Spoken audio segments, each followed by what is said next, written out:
just hold it for now. Okay. Is that good? Yeah. Thank you, bro.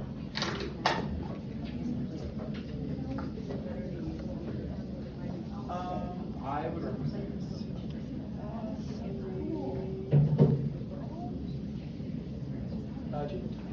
Yes, I have it back. Oh, I need to join. Yeah. Oh, Sorry. Wait.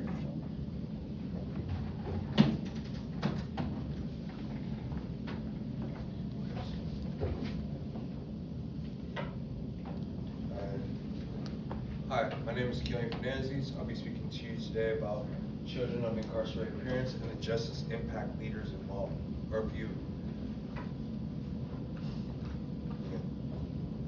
So what is COIP? Children whose parents are in jail or prison, a vulnerable group facing significant challenges like emotional trauma, financial instability, educational disruption, and social stigma. Children of incarcerated parents are described under the term ACE, Adverse Childhood Experience, as three main categories: abuse, neglect, and household dysfunction. Children of incarcerated falls under all three, and over 5 million of children today have experienced parental incarceration at some point. 2.7 currently have a parent incarcerated in the U.S. The effects and understanding the effects of children of incarcerated parents are health and emotional disorders, mental health diagnosis, and loss of financial income. The effects of children of incarcerated parents' emotional damage are diagnosis and emotional interruptions, depression, and suicidal ideation. Behavioral and emotional issues such as overaggression, anxiety disorders, and depression. Children of incarcerated parents are 3 times more likely to be depressed throughout their life. Towards suicidal ideation, 70 to 90% of children of incarcerated parents are more likely to have suicidal thoughts throughout their life. Next slide. Mental health. We have long-term mental diagnosis, PTSD, ADHD, antisocial personality disorders, and psychotic mental disorders. So, high levels of chronic stress and PTSD are found in children of incarcerated parents, as well as data shows that they are likely to receive mental health diagnosis by midlife. Most cases involve PTSD or ADHD, but severe cases involve schizophrenia and psychotic depressions and psychotic mental disorders. Financial burdens are loss of income within households. 30% of income annual rate is under $15,000. Loss of social capital and loss of extracurricular activities.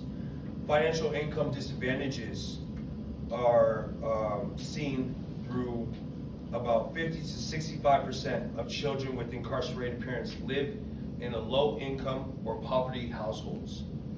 More than 30% of the children live in a household that receives $15,000 or below. A single mother makes over $40,000 to $43,000 annually just by herself alone. So for a household, for a child to live in that makes only $15,000 is very, very hard. This is a huge number because throughout huge impact of loss in extracurricular activities, educational and vocational opportunities, and different independent pathways. For an example, if you have a child that would like to play soccer, his eligibility paying for different type of amounts towards money for this club could be a difficulty, as well as extracurricular activities like an after-school program that consists of different subscriptions and fees as well at times.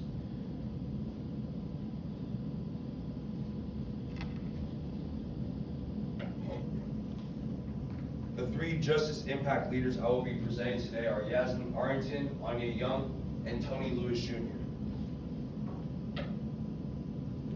Yasmin Arrington was born February 17, 1993.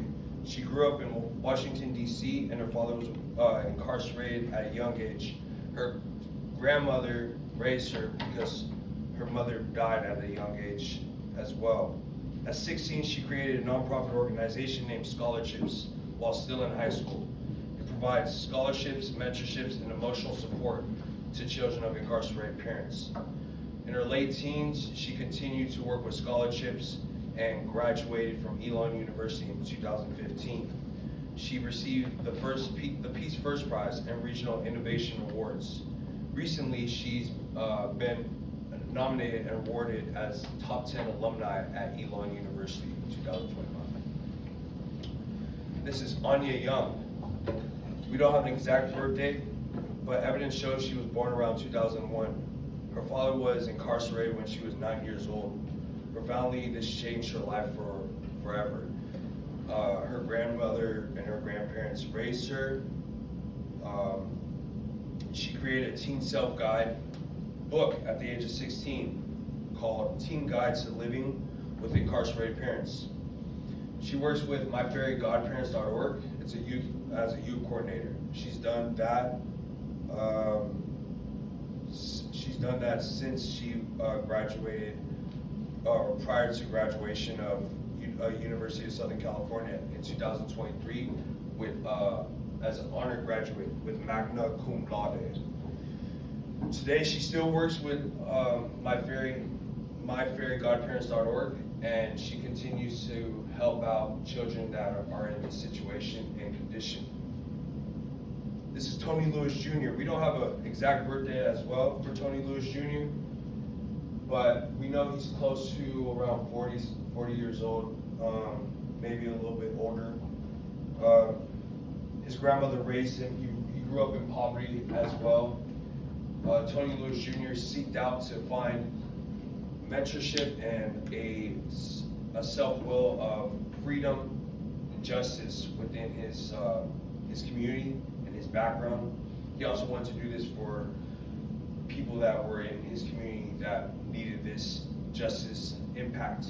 In 2010, he publicized Sons of Life, which is his nonprofit organization, yet we don't have an exact date of when he created this. We just know it was first publicized in 2010. 2 years later, he continued to work towards freeing and justice impact movements. In 2021, he led a major public rally outside the White House to bring broader attention to long sentences and family separation in the justice system. 2 years later, he's seen the release of his father after a 34-year bid. To continue with his progress of success in 2023, later on that year, he also received an NFL Inspired Changemaker Award that is throughout the nation. That is an award awarded to someone that has shown a leadership and executive move to continue to move justice impact and progression of success towards these youth. So today, just looking at more of what we're here today and the information that has been provided, there's a lot of children that are in this situation. 1 of 28 children in a classroom are in condition in terms of children of incarcerated parents. And with the theme of battle-born spirit, we look at the resilience and understanding of not letting someone, because of statistics, tell you that you can't do something or that you won't be able to continue on successfully in this life. So I think, the main purpose with this research and this topic is to understand that there is a lot of children in this condition. There comes a lot of embarrassment, humility, and bullying, stereotypes, you name it, this child goes through. And it's very sad. I don't know if anyone's been in a situation of hearing in their community of a child in this situation or a family member in this situation, or someone that you just may have heard. but there's always a stereotype. Don't go around that person or leave that person alone because that person's family is incarcerated. Just a burden to, or another example is that I think over $617 billion is spent on legal actions towards a parent that's incarcerated. That's an annual rate, as well. So that itself alone is like a big burden on a family, and for them to go through stereotypes and be people judging them and looking at them in a certain type of way, you know, it makes us understand that we're need to be in an understanding and awareness of humility in this time when this is such an epidemic and crisis throughout our United States. Thank you.